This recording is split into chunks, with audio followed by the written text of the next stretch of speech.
We are back with a new session of Think Out Loud, where we talk about some of the big topics that we covered in E3 this past year.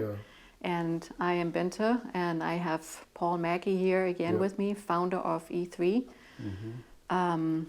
Welcome. Yeah, thank you. It's really is a joy to be with you today. Yeah.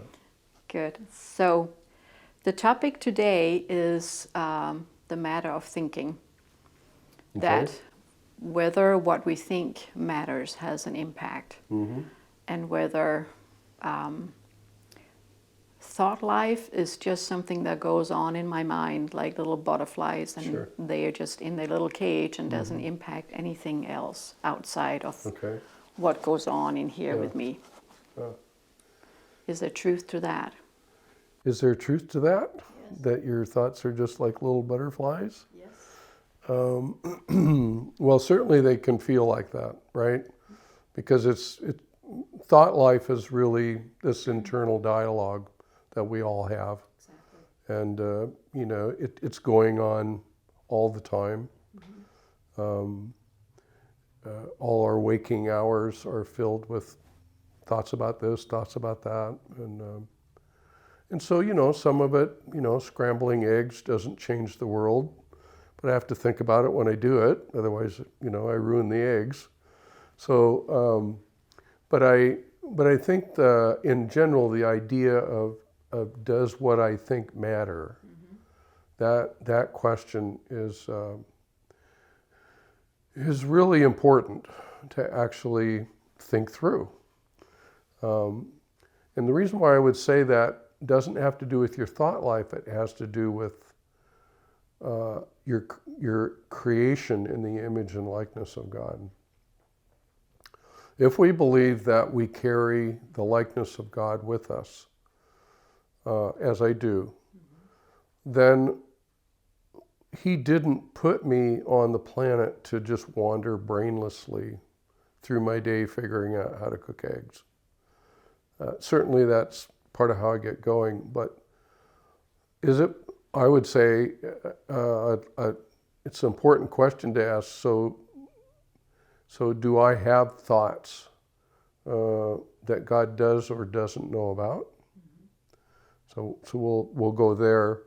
But before that, the idea that when we were made in His image, I would like to propose that as He created us, He also created space for us to influence our Creator. And why I believe that is because God is not outside of time observing our lives. He's in time going with us through life. That's a big thought. It is a big thought. But if we were to accept that idea that God goes with us through life, then there are things He can choose not to know so that we have space to know them. And if we have space to know them, then there's an obvious invitation then for us to think them and then communicate them, and they're entirely original. And we have actually several characters in the Bible that did this, and it was noted that God said, "Wow, that's an amazing thought." One of them very clearly was David wanting to build God a house of worship. Up until the time of David, God had never considered inhabiting His own earthly house. And David brought it up and said, "God, I want to build you a house. I want to build a building and put your name in lights on the front of it." And God goes, "Wow, David, that's amazing. I'm surprised." So God created David with such a heart for worship that David had an original thought. Wow, God, we want to build a place for you, right? And it's recorded right there in Scripture that God was surprised and said, "Wow, David, I thought of you. I thought of making you, but I had never thought about having a house dedicated to me. That's amazing. Thank you. And so I find that there are things that we can think and process and communicate that are entirely original to us, because we're made in the image of one who makes originals. Yes. Okay. Divine originals, yeah. So God listens in on our thoughts. Is that a true statement? Yes, I would say so. I would say that if God travels through time with us, and that's my life perspective, then in fact he's Christ in me. And I would even say that he not only can think with me, but he also, just like I influence maybe how God thinks, I believe God influences how I think. Richard Rohr wrote an amazing thought the other day that I read, that actually a lot of things in my life are seconds. I second God's original motion. And I love that phraseology. It's like there are things that God suggests, hey, it might be a good idea to do, think about this, to do this. Mm-hmm. And when I catch that, I go, oh, I agree. I second the motion. And then off we go to do something amazing. That's good. Yep. So with that said, that God influences, you said before that your thoughts can influence God. Yes. That's a huge statement that is hard to grab a hold of. Yes, yeah, it's hard to grab a hold of. I don't know that we can resolve it all exactly right here, but maybe I could point at a couple of things that make that statement more touchable, more, we can grasp it a little bit better. First of all, I'm not a robot. I'm made in the image and likeness of God. Therefore, I carry some of God's traits, and God's one who makes original things. Therefore, I can make original things. Things no one else has conceived of, including my Creator. So therein I bear his likeness. I can speak things into existence or think things that haven't been thought of before. And so in that sense, it's entirely possible to surprise God with an original thought. I think the other thing that makes that true is my ability to dream.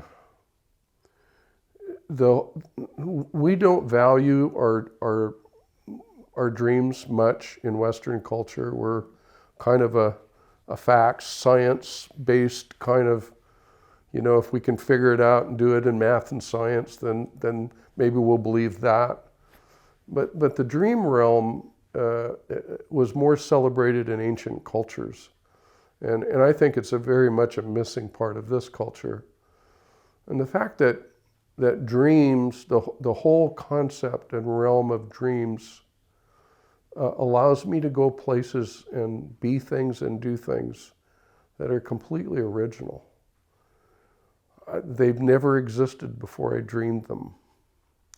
And I think that element, we need to bring that into this discussion around what I think. Because some of how we live is what we've dreamed. I could certainly say that for me. I grew up dreaming about being an artist. I had no clue how that was going to come about, but in my earliest days, remembering that I just loved color and design, and I would read books about artists and look at things that had to do with art, and I want to do that someday. at 8, 10, 12 years old, you have no concept of how you're going to get there. It's just a dream. Sure. And then here I am, 60 or more years into my life, and I'm an artist. I've been an artist my whole life. How do you reconcile that? Well, it was an original thought that I had, I embraced, I agreed to, I said yes to, and I became what I beheld. That's big. That last statement, yes. You became what you beheld. Yeah. Roll that out.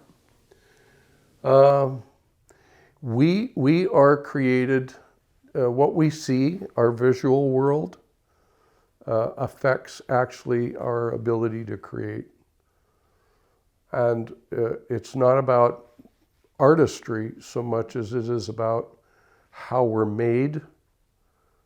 We are creatures that create.